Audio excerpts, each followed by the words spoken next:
Good day po sa lahat, fellas, mga followers ko dyan at mga viewers ngayon na nanonood. Andito po ako sa Philwine Dairy Company.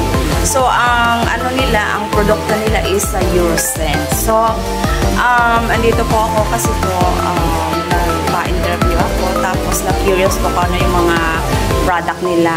So, na-try ko kasi yung product nila, yung last time, yung Coco Milk at saka so, nagustuhan ko yung product nila, guys.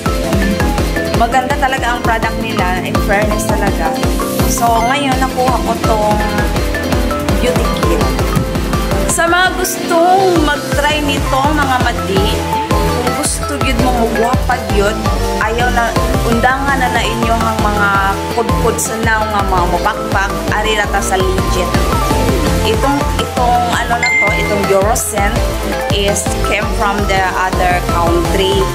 So, ang mga materials ani galing pa sa ibang bansa. Saka, ano na to, kumbaga na tamang proseso na talaga kung bakit sila punta dito sa Pilipinas. So, i-promote ko to. Hindi ko pa na-try. Sabay tayo mag-try mga madi, pero para sa akin, effective para sa akin kasi na-try ko yung itong milk bath. Oo, sa mga sensitive skin, pwede ito sa bata. Kasi ako, sensitive skin ko no, high, miskin pumri. Na-try na ko, okay siya. Oo. So, meron silang mga perfume. So, mamahilig mga perfume.